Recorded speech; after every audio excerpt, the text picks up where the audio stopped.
धीमहि धियो यो नः प्रचोदयात्।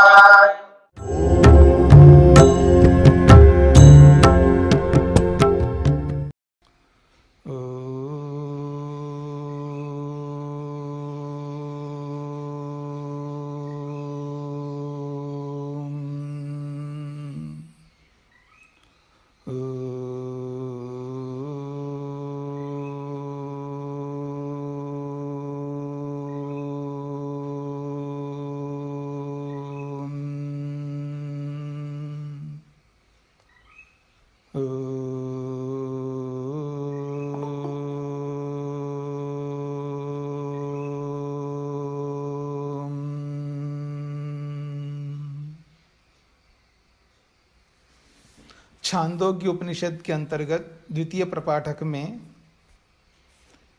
23वां खंड प्रारंभ होने से पहले 22वें खंड का एक श्लोक है।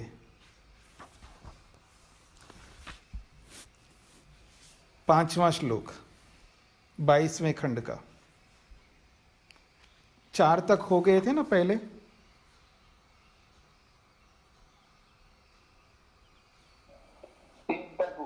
अच्छा 3 तक हुए हैं। जी जी, तो चौथे श्लोक को करते हैं। अथ यदि एनम ऊष्मसु उपालंभेत प्रजापतिं शरणं प्रपन्नो अभूवं स त्वा प्रति प्रेक्षति इति एनं ब्रूयात्। अथ यदि एनं स्पर्शेषु उपालभेत मृत्युं शरणं प्रपन्नो अभूवं स त्वा प्रति वक्ष्यति इति एनं ब्रूयात्। कहते हैं अथ, उसके पश्चात जो पीछे बोला है, स्पर्शों की बात आई थी,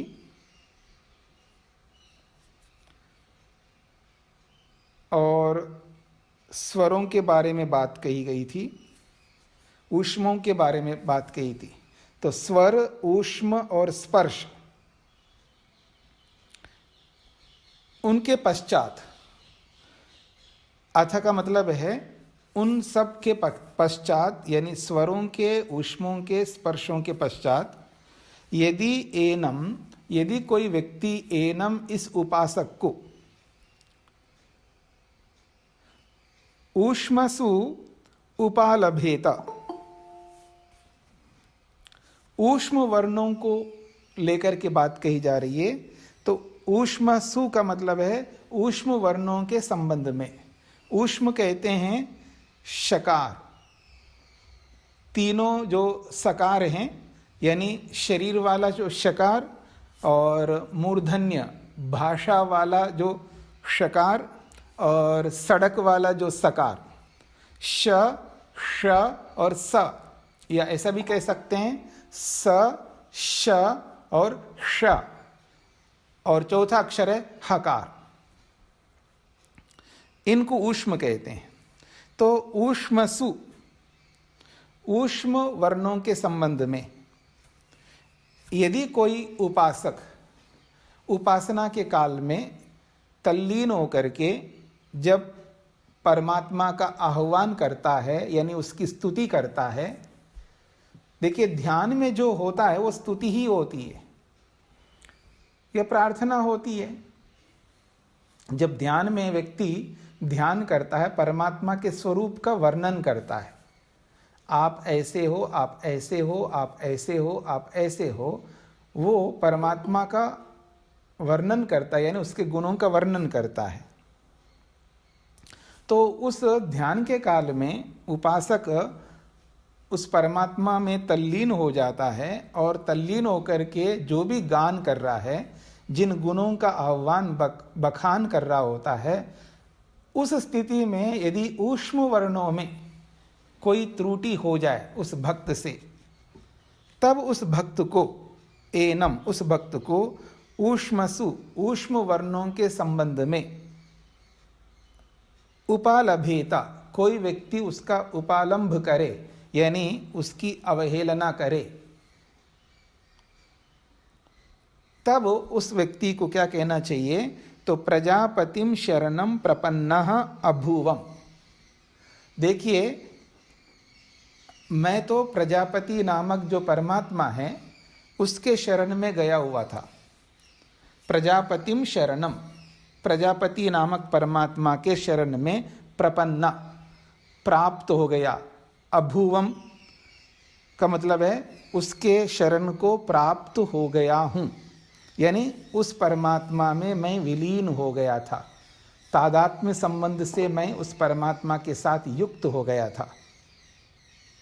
स त्वा प्रति प्रेक्षति, सह वो प्रजापति, त्वा प्रति यानी त्वाम प्रति, आपके प्रति, यानी जो उलाहना दे रहा है ना उसके प्रति।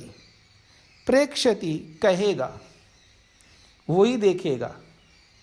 प्रेक्षति का मतलब है वही आपको देखेगा, वही कहेगा।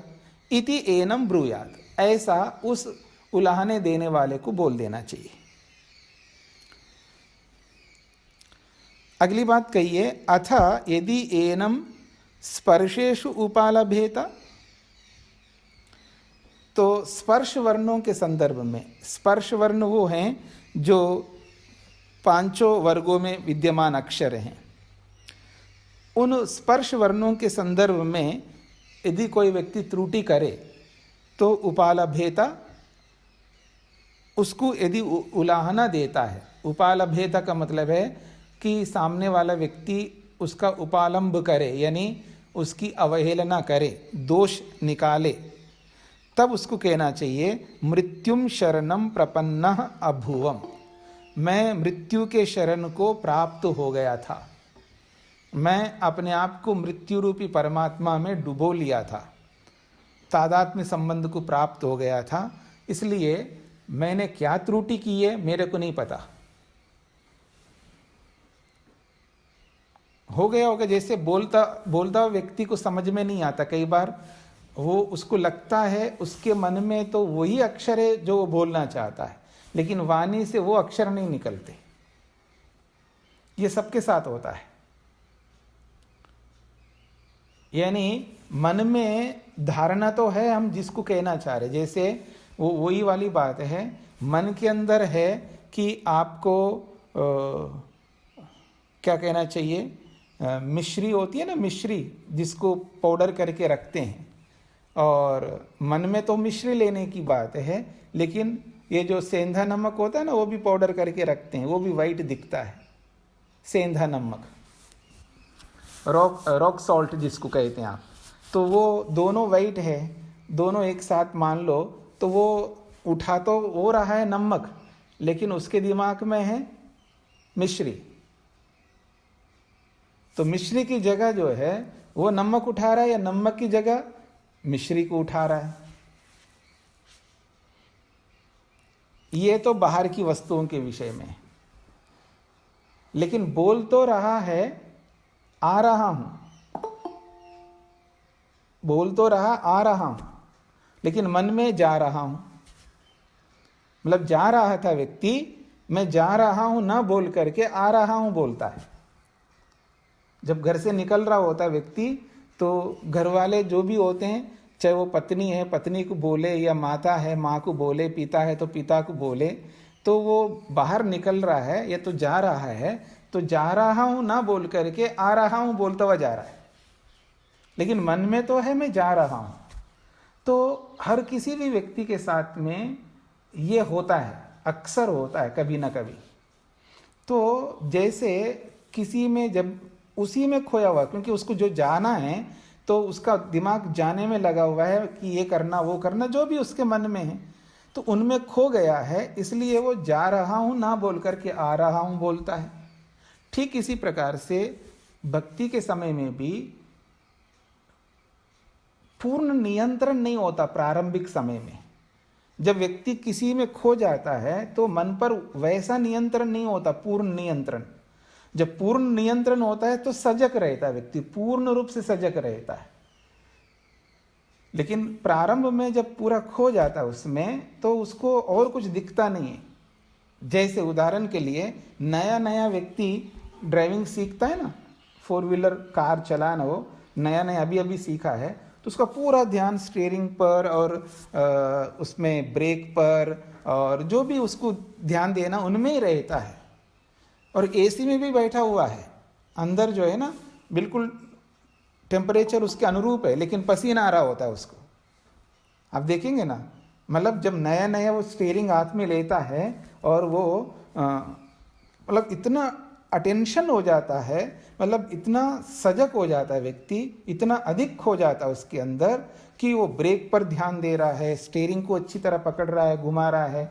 उसको पकड़ता भी तो ऐसा पकड़ता है जैसे कि बिल्कुल सख्त पकड़ लिया हो, उसको थोड़ा लूज नहीं रखता है हाथों को। अगर वो गियर वाला है तो उस पर भी ध्यान देना है।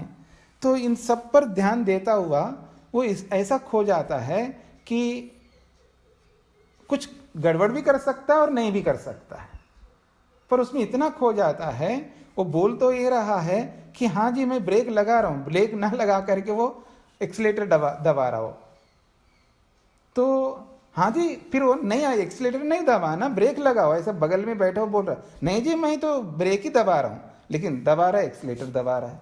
तो कहने का अभिप्राय ये है कि इतना ज़्यादा खो जाता है तो मन पर वैसा नियंत्रण नहीं रह पाता व्यक्ति का। प्रारंभ में जब करते करते करते ड्राइविंग करते करते करते इतना कुशल हो जाता है, फिर देखिएगा उसको, वो बगल में बैठे हुए व्यक्ति के साथ बहुत अच्छे ढंग से बात कर रहा है, जो जो उसको करना है चलाते समय वो सारी क्रियाओं को करता है, उसको कोई समस्या नहीं होती। और आजकल तो ब्लूटूथ है, तो फ़ोन से भी बात करता जा रहा है, बंद भी कर रहा है, ऑन भी कर रहा है, और बगल से बात भी कर रहा है, और रास्तों को भी देख रहा है, पीछे आने वालों को देख रहा है, आगे वालों को भी देख रहा है, साइड वालों को भी देख रहा है, सबको देखता हुआ फिर नियंत्रित चला रहा होता है।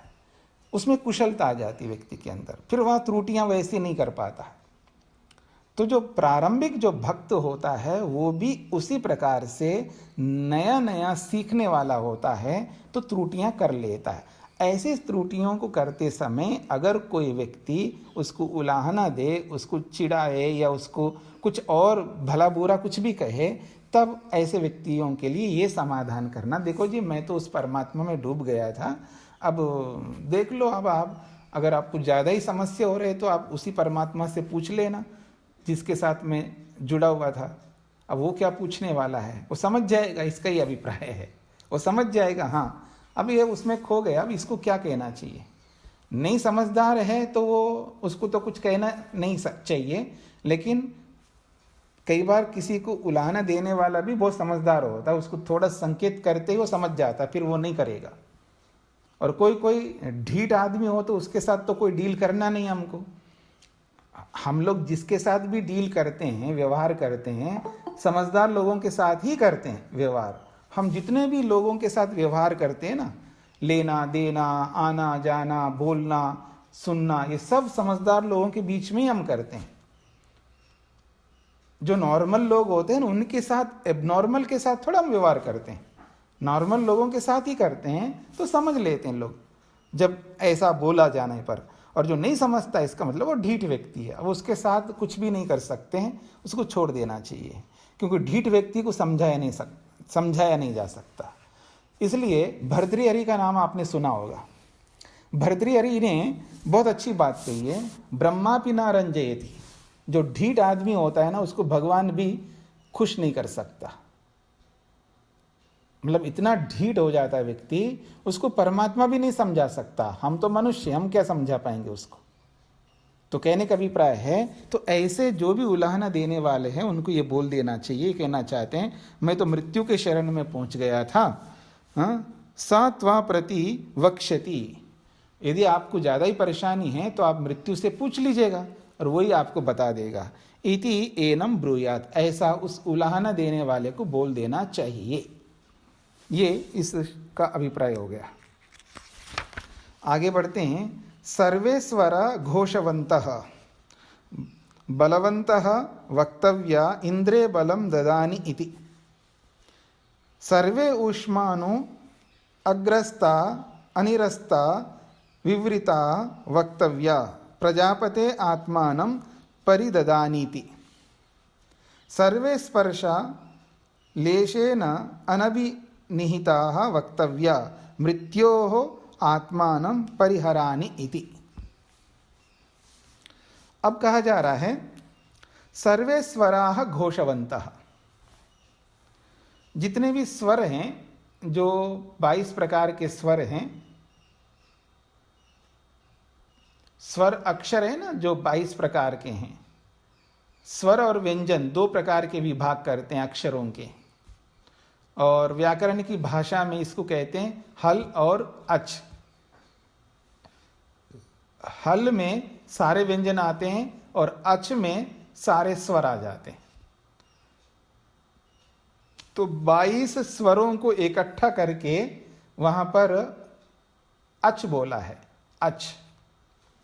तो अच का मतलब है अकार, इकार, उकार, ऋकार, लृकार, एकार, ऐकार, ओकार, औकार। ये सारे के सारे आगे जो मैंने अभी बोला है। और व्याकरण में इसको बोलते हैं अ, ई, उन, री, लृक, एवोंग, ऐ, औच। ये सूत्र हैं पाणिनि के। और इन सूत्रों में संक्षेप शब्द बनाते हैं, उसको प्रत्याहार कहते हैं। प्रत्याहार का मतलब है बहुत संक्षेप करते हैं। इतने सारे अक्षरों को बोलने के बजाय पहले अक्षर को अंतिम अक्षर को जोड़ करके बोल देते हैं, तो सारे उसके बीच में आने वाले सारे अक्षर ग्रहण हो जाते हैं। जैसे अभी मैंने बोला अ, ई, उ, अकार, इकार, उकार, ऐ, उन, रिल, रिक में री, लृ। ठीक है जी।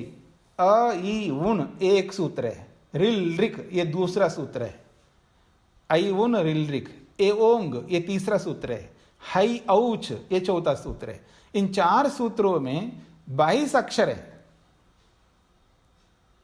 इन 4 सूत्रों में 22 अक्षर है।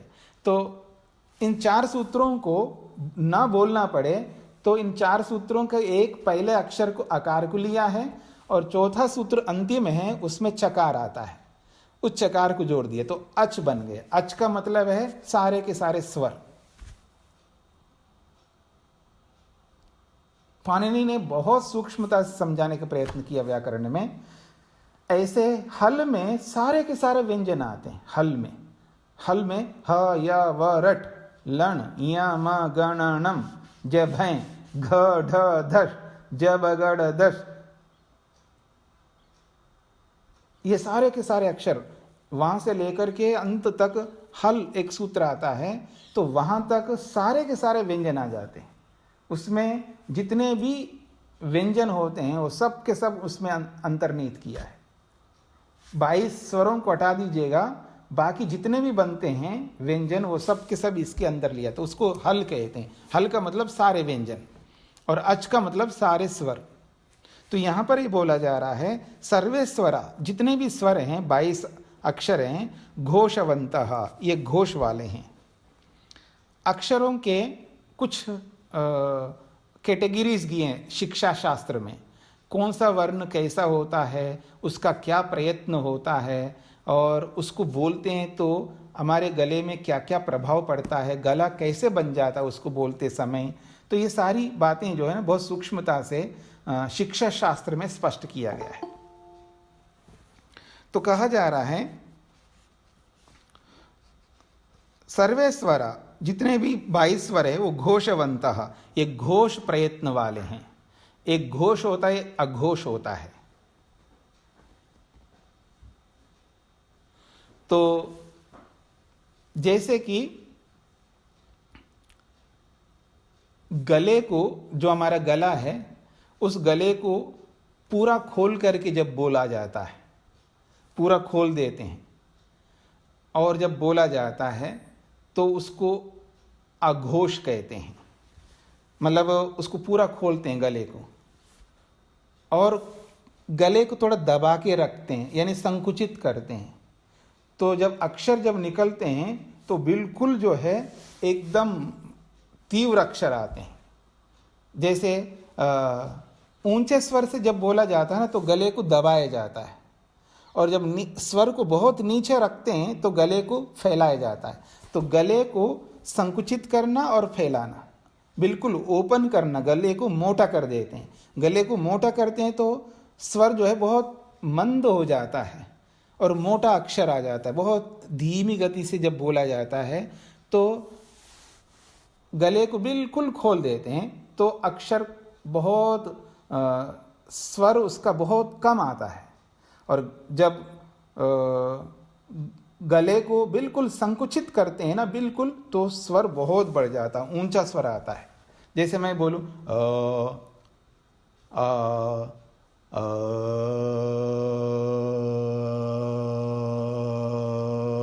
पूरा गले को खोल रहा हूं, पूरा खोले तो स्वर जो है मोटा भी होता है और निम्न स्वर होता है। आप पूरा गले को खोल करके बोलिएगा, आपको पता लगेगा कि आवाज बहुत कम निकलेगी और इतना ज़्यादा मधुर नहीं लगेगा।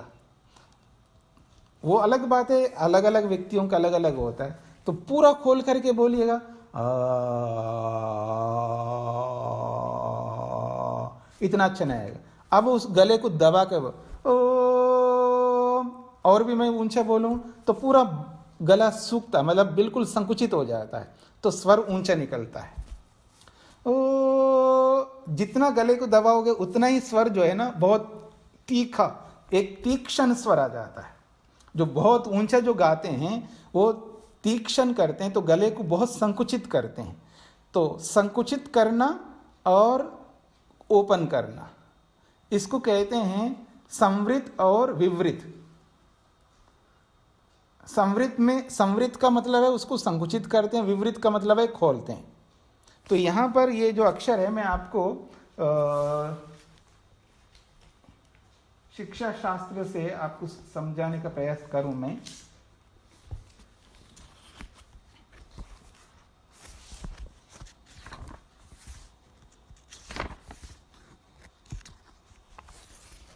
देखिएगा, ये बोला है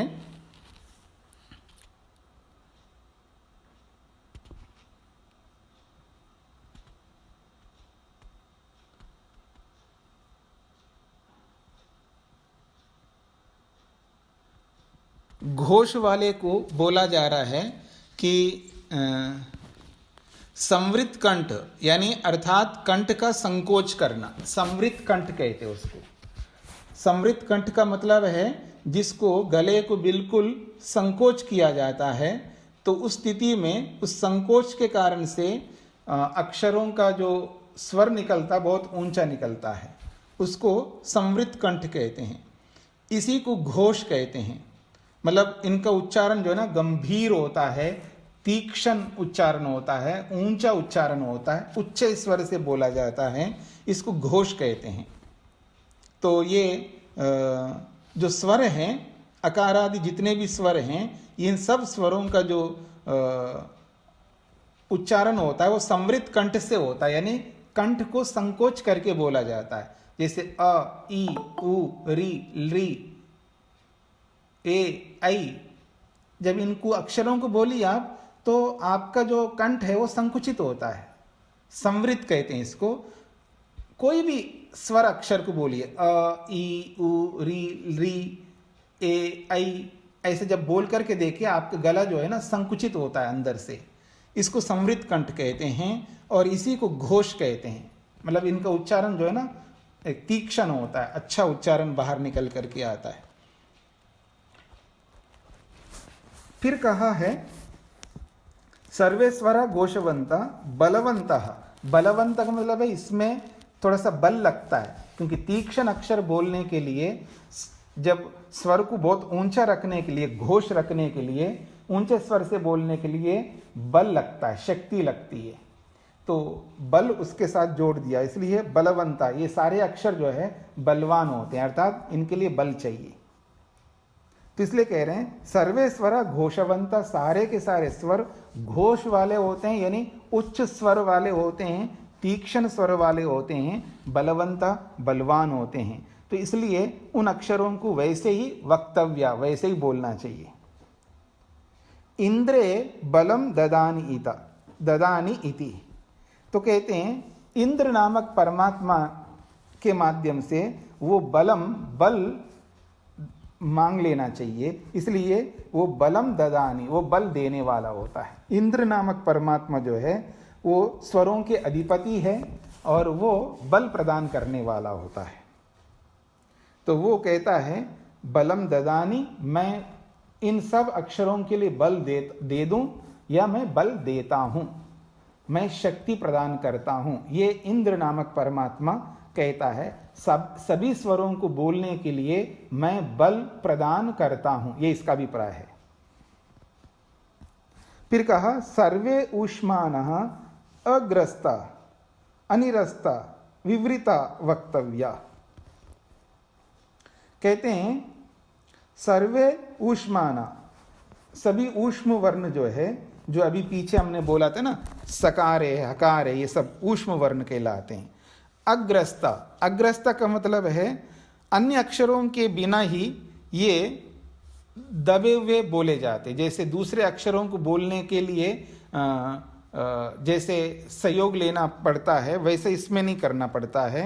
अग्रस्ता यानी बिना ही अन्य अक्षरों के बिना पूरी तरह अपने आप में इनको बोला जाता है।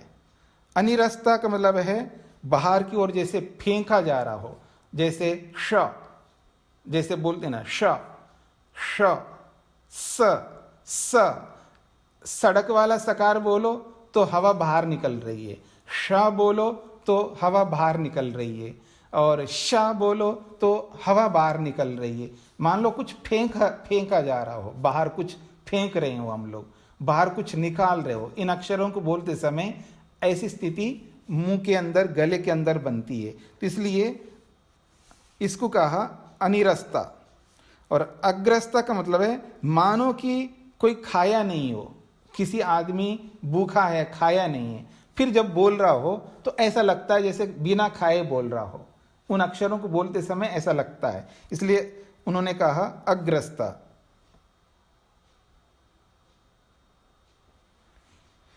तो ऊष्म वर्णों को अग्रस्त होकर के, अनिरस्त होकर के और विवृता वक्तव्य। विवृता का मतलब है मुंह को खोल करके बोलना पड़ता है। एक होता है संवृत यानी कंठ को बिल्कुल दबाना, कंठ को कम करना, संकुचित करना, और विवृत का मतलब है गले को खोलना, थोड़ा खुला खुला गला रहना पड़ा है, खोला हुआ गला रहता है, तो गले को, मुख को खोल करके इनको बोलना पड़ता है, तो इसको विवृत कहते हैं। तो विवृता वक्तव्य, इनको विवृत कंठ से यानी मुंह खोल करके इनको बोलना चाहिए। प्रजापते आत्मानं परिददानि इति, और इन सबका जो आधार है वो प्रजापति परमात्मा है, तो इसलिए कहा जा रहा है प्रजापति। इन सब अक्षरों का प्रजापति को ध्यान में रख करके उन्हीं का ये स्वरूप है। प्रजापते है आत्मानम, प्रजापति का आत्मा मान करके, प्रजापति का ये स्वरूप मान करके परिहराणि, परिहराणि का मतलब है मान लो इनको पर्याप्त कर दो, मैं इनको इतना ही रख दूं, इसी रूप में इनको पर्याप्त कर दो, यानी इन अक्षरों को इसी रूप में रखूं, ऐसा प्रजापति का कथन है। यानी परमात्मा इनको उन्हीं रूपों में रखना चाहते हैं जैसे वो होते हैं। जिसको फेंक करके बोलना है तो फेंक करके ही बोला जाए, उसको बदलना नहीं चाहते। जो स्पर्श है, जैसे मान लो शकार है तो शकार में जैसी ध्वनि आ रही है, जैसे बाहर की ओर हवा निकल रही है, तो एक प्रकार से फेंक रहे हैं। सकार जब बोलते, जैसे सीटी मारते हैं तो बाहर हवा निकल रही है, सीटी मारने में जैसे हवा बाहर निकलती है, ऐसे सकार का होता है। स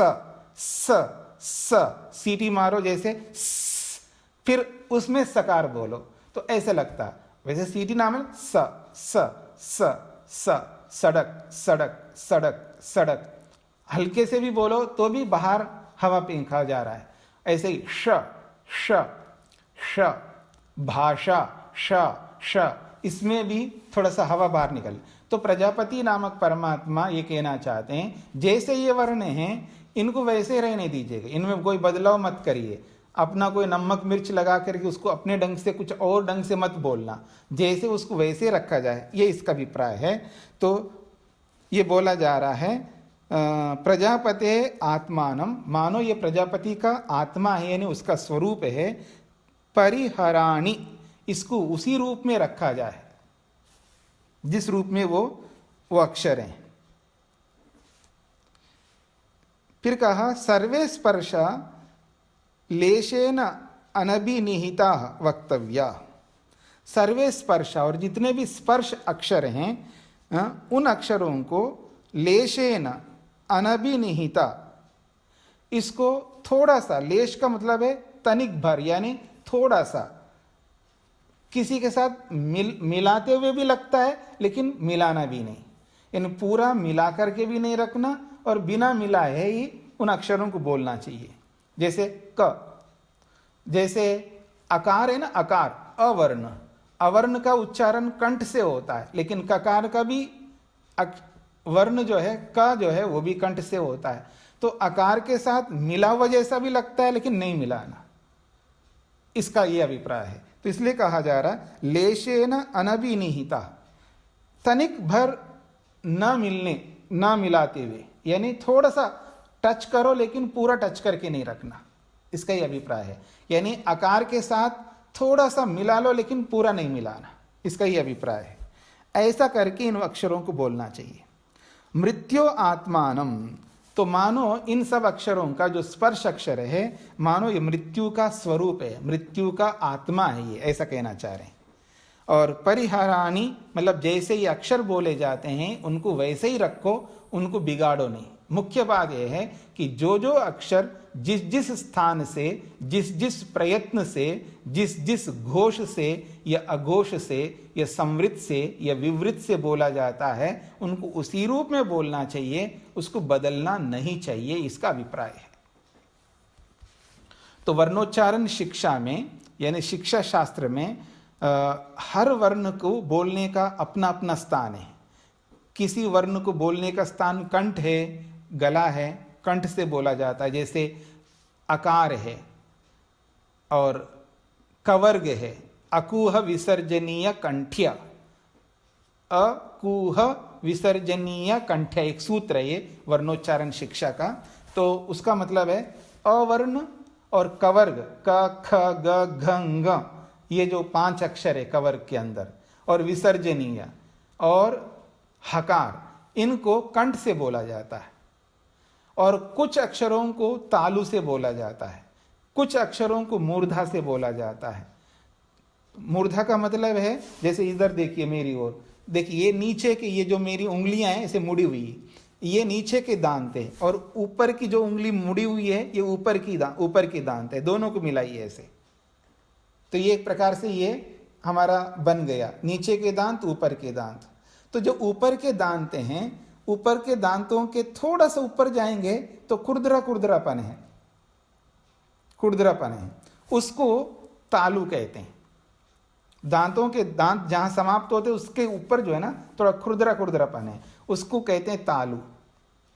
कुछ अक्षर वहां से बोले जाते हैं। फिर उससे, उस खुरदरेपन से और थोड़ा ऊपर जाइएगा, बिल्कुल सेंटर पे जाइए अंदर की ओर, तो उसको मूर्धा कहते हैं, मूर्धा, उसको मूर्धा, कुछ अक्षर मूर्धा से बोला जाते हैं।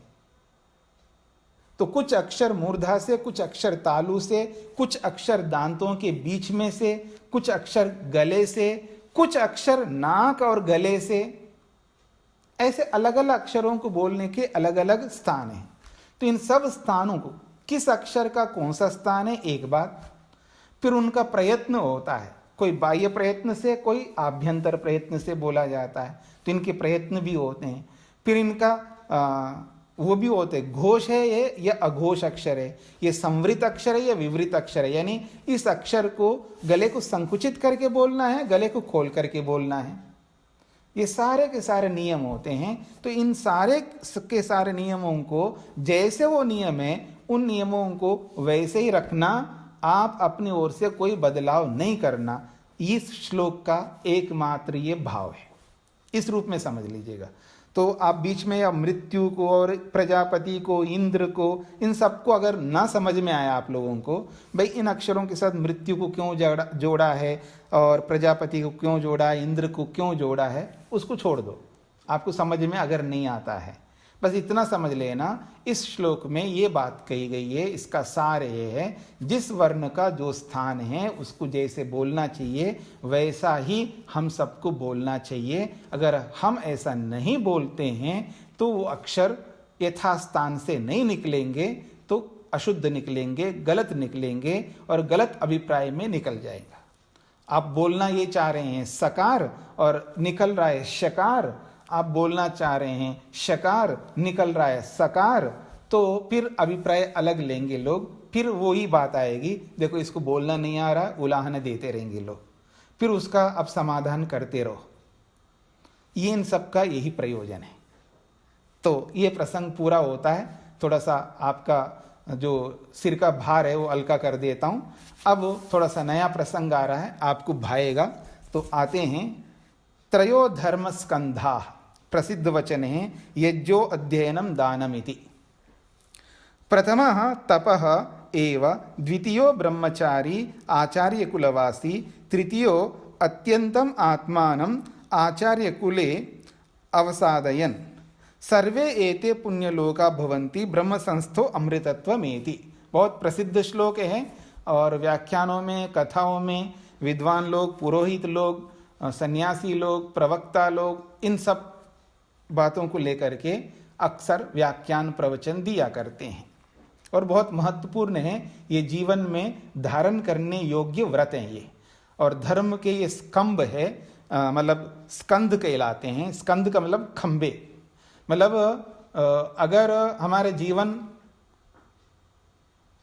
टिका हुआ है, कहीं लुढ़क नहीं रहा है, धराशायी नहीं हो रहा है, तो इन्हीं के आधार पर है, ये इसका अभिप्राय है।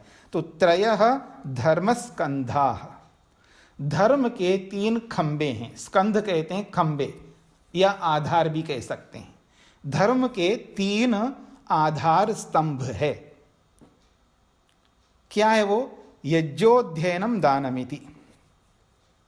यज्ञ, अध्ययन और दान, ये प्रथम खंबा है, प्रथम आधार है। यज्ञ करना, अध्ययन करना और दान करना, ये प्रथम धर्म का आधार है और ये गृहस्थ के साथ इसको जोड़ा गया है। धर्म का ये पहला जो खंबा है, आधार है, बेस है, ये गृहस्थ के साथ जुड़ा हुआ है, क्योंकि उनको यज्ञ भी करना है, अध्ययन भी करना है। अध्ययन का मतलब है स्वाध्याय करना है और दान देना है। ये प्रथम स्कंध कहलाता है, यानी प्रथम आधार है। फिर कहा तप एव द्वितीय, और तप जो है, तपस्या जो है, ये धर्म का दूसरा स्तंभ है या दूसरा खंबा है, दूसरा आधार है। ये वानप्रस्थी का है। धर्म का जो दूसरा आधार बेस है, ये वानप्रस्थी का है।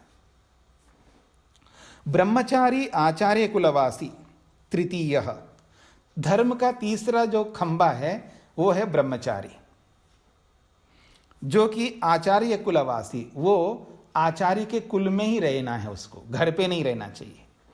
आचार्य कुलवासी का मतलब है आचार्य के कुल में या गुरु के कुल में, गुरुकुल में उसको बाहर रहना चाहिए। घर में विद्यार्थी कभी भी घर में ना रहे, ये प्राचीन परंपरा का ये अटल सिद्धांत है। जो विद्यार्थी, जो पढ़ने वाला व्यक्ति घर पे रहेगा, वो समझ लीजिएगा उसका वो विकास नहीं हो पाता है जो होना चाहिए उसका, क्योंकि माता पिता नहीं कर सकते। आप मेरी ओर एक बार देखिएगा, जिसका जो काम होता है ना, जिसका भी जो काम होता है वही कर सकता है। हर कोई हर किसी का काम नहीं कर सकता। बच्चा पैदा करने का काम पुरुष नहीं कर सकता, माताएं करती तो उनका काम है, वही करेंगी। मतलब हर किसी का, हर कोई व्यक्ति उस कार्य को नहीं कर सकता। तो माँ का काम है 1 से लेकर के 5 तक, यानी जन्म से लेकर के बच्चे के 5वें वर्ष तक माता का काम है, माता ही उसको देखे, उसका पालन पोषण, उसको जो भी शिक्षा देना, जो कुछ भी करना, वो माता को ही करना है, दूसरे को नहीं सौंपना चाहिए।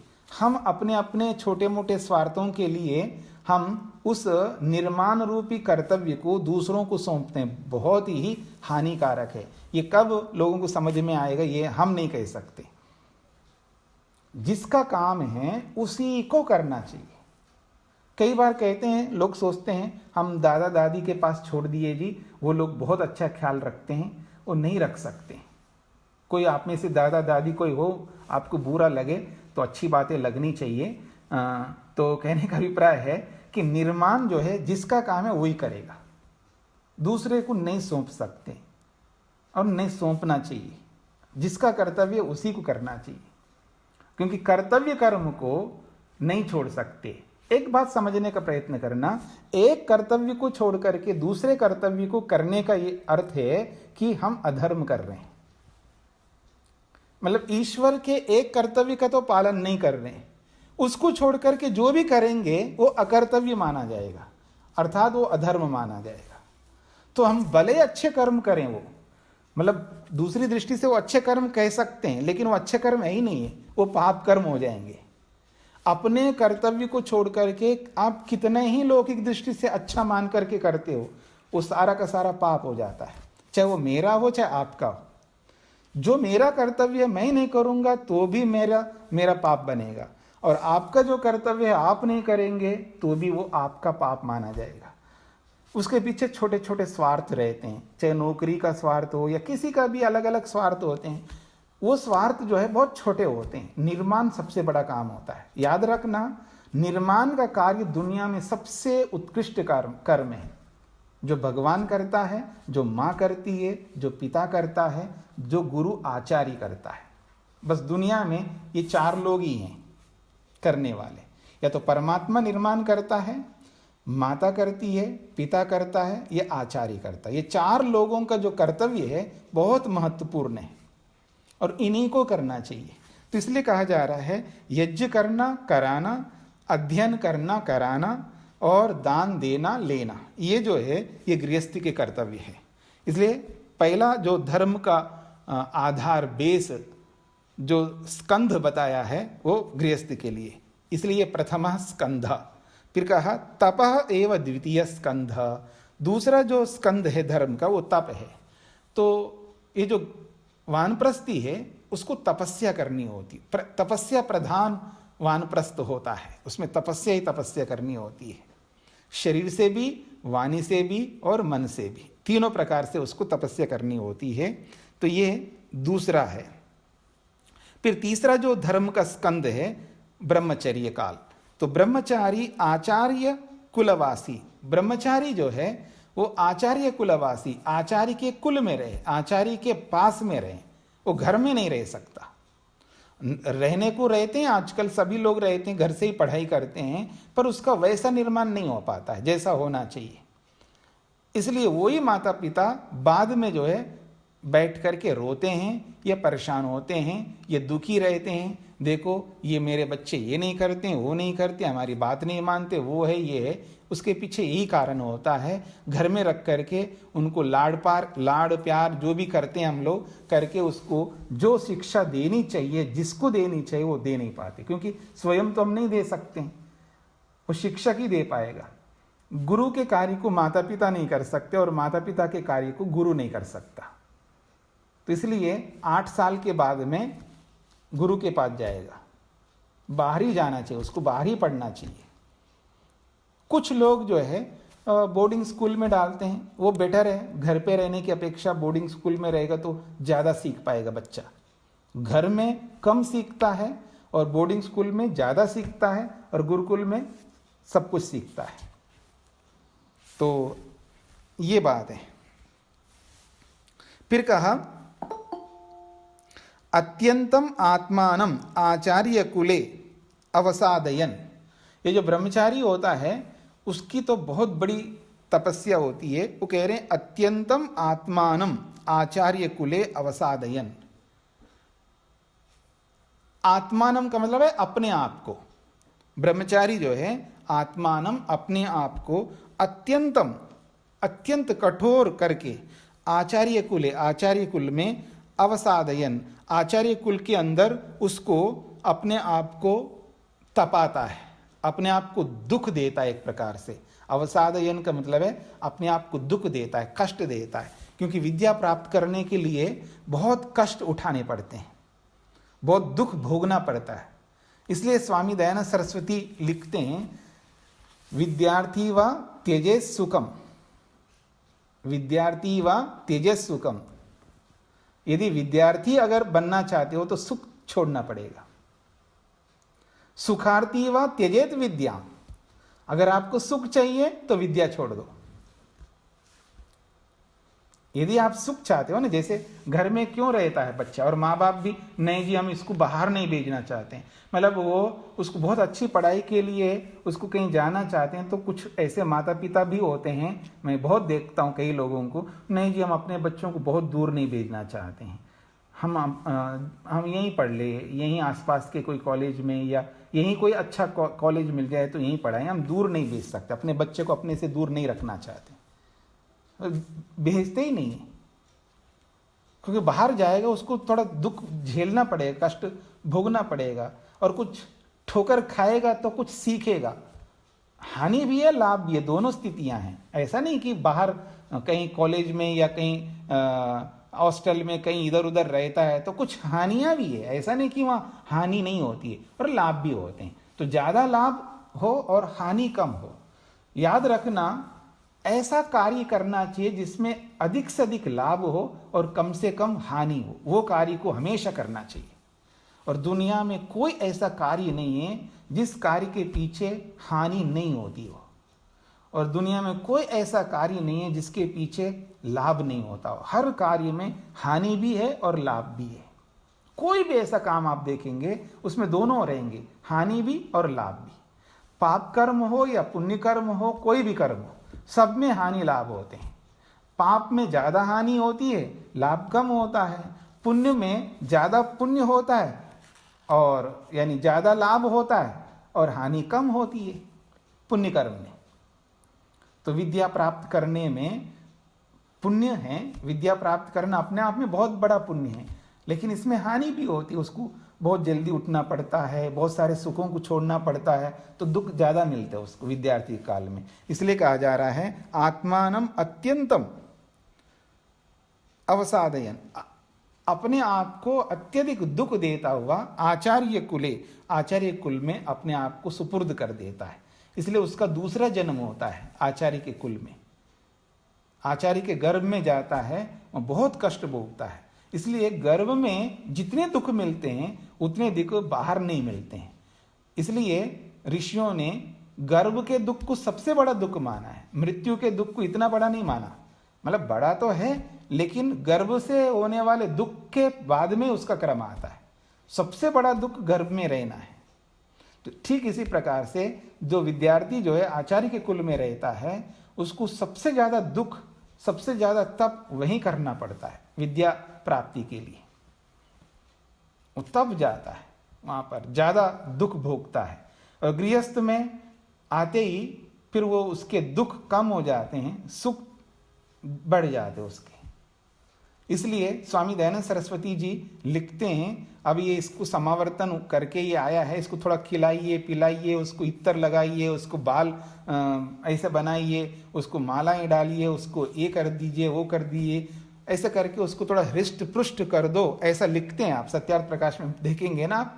तो मतलब वो थोड़ा कमजोर सा हो जाता है। कमजोर सा का मतलब है ठीक है, वह तपस्या करना पड़ता है, तो उस तपस्या में बहुत कुछ सहन करना पड़ता है व्यक्ति को।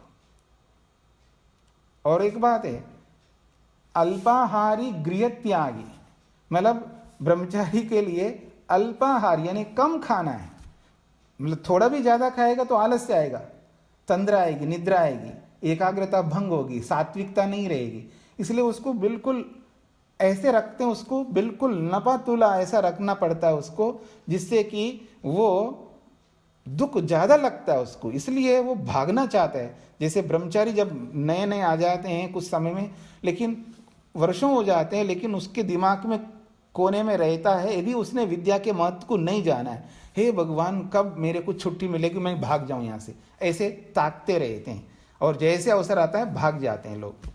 लेकिन जिसको विद्या का महत्व समझ में आता है तो वो ये प्रार्थना करते हैं, भगवान मेरे को यहीं रखना, वो ये प्रार्थना करते हैं। तो समझ के ऊपर निर्भर करता है। तो तपस्या तो बहुत ज़्यादा होती है, विद्या प्राप्त करने में बहुत तप करना पड़ता है, बहुत कुछ त्याग करना पड़ता है, बहुत सारे सुखों को छोड़ना पड़ता है। तो बहुत बड़ी समस्या है, क्योंकि विद्यार्थी व त्यजेत सुखम, सुखार्थी व त्यजेत विद्याम, ये महर्षि स्वामी दयानंद सरस्वती लिखते हैं। यदि विद्या चाहते हो तो सुख त्याग कर दो, अगर सुख चाहते हो तो विद्या को छोड़ दो। और हम लोग क्या करते हैं, हमें सुख भी चाहिए और विद्या भी चाहिए, पॉसिबल नहीं है, यानी संभव नहीं है दोनों साथ मिले, दोनों में से एक को पकड़ना पड़ेगा। तो सुख को पकड़ो या विद्या को पकड़ो, दोनों में से एक मिलेगा।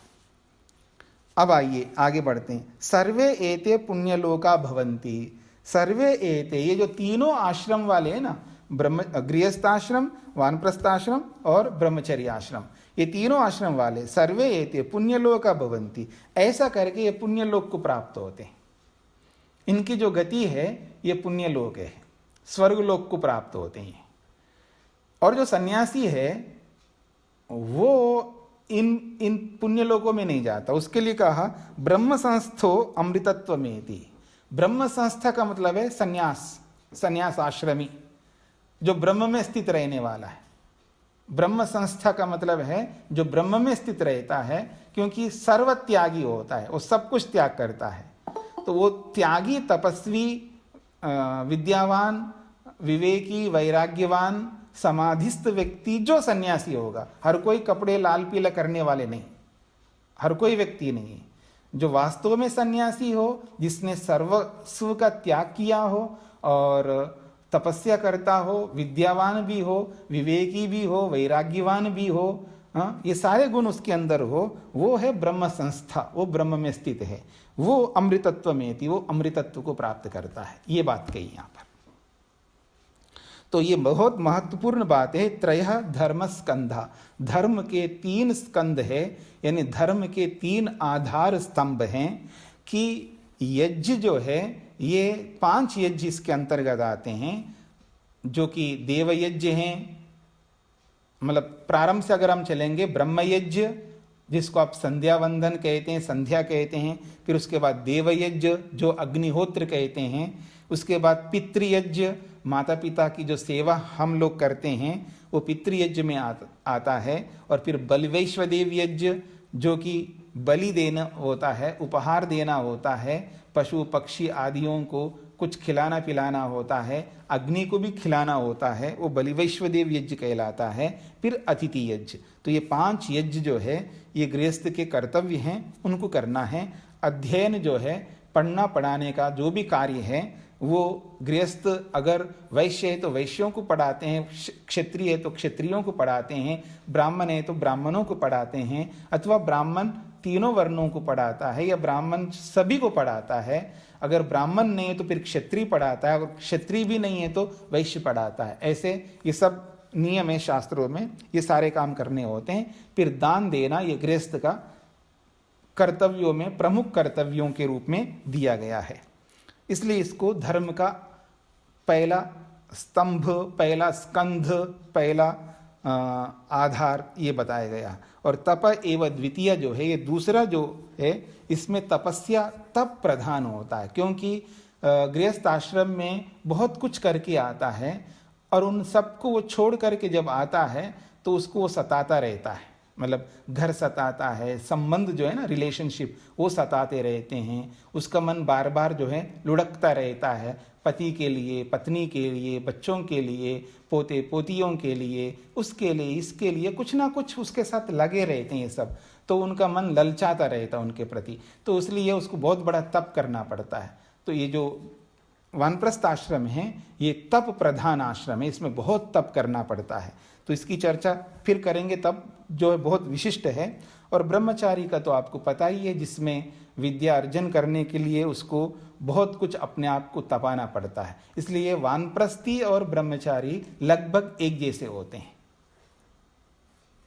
क्योंकि दोनों को एक जैसे काम करने होते हैं। और आजकल तो कोई विशेष अंतर नहीं होता, दोनों ही अनपढ़ होते हैं। मतलब ब्रह्मचारी भी अनपढ़ होता है और वानप्रस्थी भी अनपढ़ होता है। अर्थात जैसे ब्रह्मचारी भी नहीं पढ़ा हुआ होता है इस विद्या को, और गृहस्थ से जब आता है वानप्रस्थ में, वो बाहर की विद्या को तो पढ़ा हुआ होता है, लेकिन इस विद्या को वो भी नहीं पढ़ा हुआ होता है। दोनों सेम हो जाते हैं, केवल अवस्था का अंतर होता है। आजकल दोनों की अवस्था में अंतर है, बाकी विद्या प्राप्त करने में दोनों बराबर होते हैं।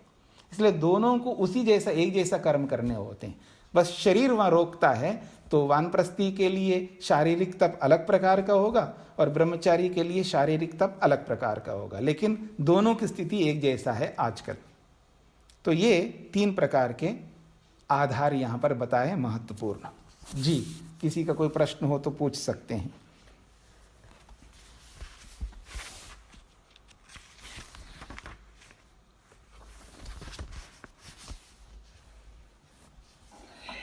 नमस्ते स्वामी जी, मैं पूछ सकती हूँ? हाँ जी। स्वामी जी, कल आप बता रहे थे कि यज्ञ करने के समय में अगर कोई आपात अवस्था में हो तो उसकी जगह उसका पार्टनर यज्ञ कर सकता है। जी, तो वो उसको कैसे पूर्ण करेंगे? फिर मंत्र भी 2 बार बोलेंगे, आहुति भी 2 बार देंगे, या एक में ही उसको कवर होगा? नहीं नहीं, आप अपना, आपकी अपनी आहुतियाँ तो देनी है। तो आपके पतिदेव आपत्ति काल में नहीं बैठ पा रहे तो उनकी आहुतियाँ अलग से होंगी ना, एक में कैसे माना जाएगा? तो फिर एक जैसे आहुति दी हमने, तो फिर उसी टाइम ही दोबारा मतलब 2 बार बोल के दे सकते हैं, या कि अपनी समाप्त करके तब दूसरे की देनी होती? अपना यज्ञ कर लो, आपका यज्ञ पूरा हो गया है, फिर उसका यज्ञ करो जिसके लिए आप करना चाहते हैं। जी। अच्छा। जी जी जी जी, ठीक है जी, धन्यवाद। जी जी जी। और किसी का? स्वामी जी, ये जो 5 अवस्थाएं हमें बताई जा रही हैं, ये हिंकार और ये सब 5 अवस्थाएं, तो ये किसी चीज को समझने के लिए स्टेजेस बताई जा रही हैं? मतलब जैसे पृथ्वी में बताया, फिर अग्नि बताया, फिर अंतरिक्ष की अग्नि बताया, फिर वापस अग्नि में आए, फिर पृथ्वी में निधन हुआ, तो ये मतलब इस तरह से उसकी स्टेजेस बताई, मतलब ज्ञान प्राप्त करने की स्टेजेस बताई जा रही है ये? ने आपने सभी को मिला करके प्रश्न किया है ना। आप एक एक एक सामगान को सामने रख करके पूछिएगा, आप क्या पूछना चाहते हैं? मैं यही पूछना चाह रही हूँ कि ये जो 5 स्टेजेस हैं, हाँ। हिंकार की, प्रस्ताव की, और ये उद्गीत की, और प्रस्तावना, और वो जो है निधन, मतलब इनका ये मतलब उनको किस प्रकार से इसको आत्मसात करें? हाँ, तो आप फिर भी प्रश्न नहीं किया ना आपने, दोबारा तिबारा उन्हीं शब्दों को दोहरा रहे हो। आप एक गान को पकड़ो जिसमें ये जो 5-6 चीजें जिनको जोड़ करके बोला है वो प्रश्न करो। यहाँ इस गान में इसको जोड़ा है, इसका क्या तात्पर्य, तब मैं बता पाऊंगा ना। अब आपको समझ में आया? और आपने अपनी स्थिति को अभी तक ठीक नहीं किया। आप जैसे ही अपना म्यूट खोलते हैं तो ये सारे डिस्टर्बेंस आपके कारण से होता है।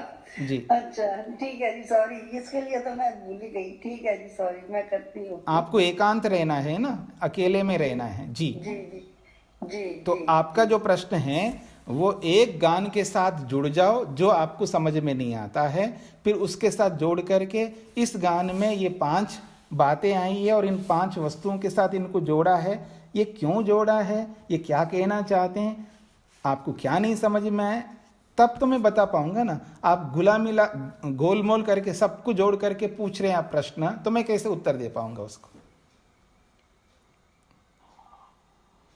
पकड़ में आ रहा है आपको?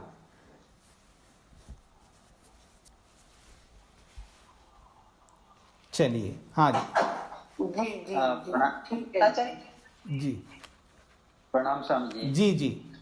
हाँ, वैसे तो आपने हमारा पता नहीं कैसे समझा कि भाई आपका ये बोझ में हल्का कर रहा हूँ, जो हम उसकी बात कर रहे थे, क्वेश्चन की, स्पर्श की, तो सही बोझ हो रहा था मेरे सिर पे। तो जी, जी। बोले कि अभी मैं आपका बोझ, आपने कैसे हमारा बोझ समझा कि भाई इनको बोझ पड़े हुए हैं। जैसे माता को पता होता है कि बच्चे को पेशाब करना है तो माता उसको बोलती है जा बाथरूम चला जा। बच्चा सोचता माता को कैसे पता कि पेशाब करना है उसे। बट इसी संदर्भ में आपने जो मैं इसको जो हमारे स्पर्श वाला काटू का से लेकर माँ तक का है, उसको मृत्यु से कैसे जोड़ रहे हैं स्वामी जी? कुछ उसमें कोई आधार है क्या? नहीं। इसीलिए तो मैंने आपको उत्तर दिया है ना, क्योंकि इस बेस को आप लोग नहीं जानते ना। जो शिक्षा शास्त्र अगर आपने पढ़ा नहीं है विधिवत। मैंने पढ़ा है स्वामी जी। अच्छा, पढ़ा है। अच्छा हाँ अच्छा। जी। तो शिक्षा शास्त्र में जब वो जो अक्षरों का जब वर्णन आता है, तो जब उन एक एक अक्षर को जब बोलेंगे, तो उन अक्षरों को जो स्पर्श वाले अक्षरों को जब बोलेंगे, उनका जो टचिंग है, उन अक्षरों का जो उच्चारण है, वो बहुत हल्के हैं। वो जी बहुत हल्के हैं। आए राम गए राम, जिसको मोटी भाषा में कहते हैं ना, आए राम गए राम। तो ये मृत्यु के साथ इसलिए जोड़ा है।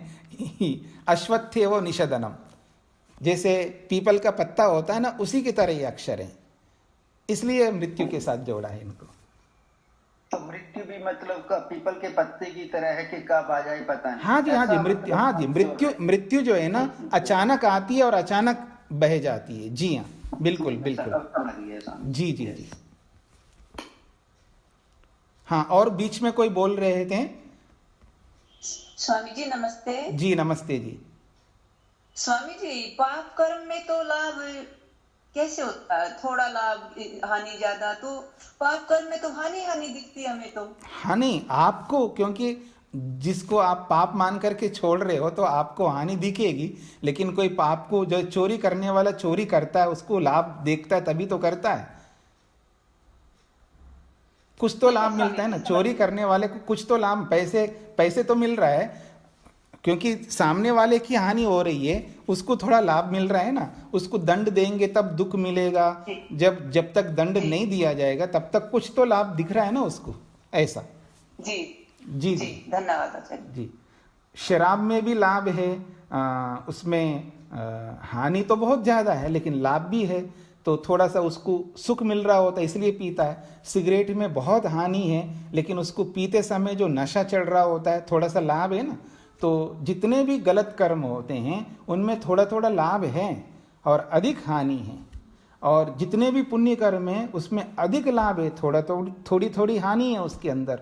अब ध्यान में बैठना पड़ता है, बिना हिले डुले खुजले खांसे गटके एकदम स्टिल होकर के स्टैचू की तरह बैठे रहना, अपने आप में दुख लगता है, तो थोड़ा बहुत दुख मिलता है लेकिन लाभ ज़्यादा है उसके अंदर। कितने ही समाधि भी बहुत सुखदायी है, लेकिन उस समाधि में भी बैठे रहना है, और चाहे सर्दी हो, गर्मी हो, भूख हो, प्यास हो, हर परिस्थिति में उस कार्य को करना होता है। थोड़ी सी हानि उसमें भी है लेकिन लाभ बहुत अधिक है। तो पुण्य कर्म में ज्यादा लाभ है, बहुत थोड़ी मात्रा में हानि है, और पाप कर्म में अधिक मात्रा में हानि है और लाभ थोड़ी मात्रा में, ऐसा मेरा अभिप्राय है। हार्दिक धन्यवाद आचार्य स्वामी जी, हार्दिक धन्यवाद। जी जी, नमस्ते।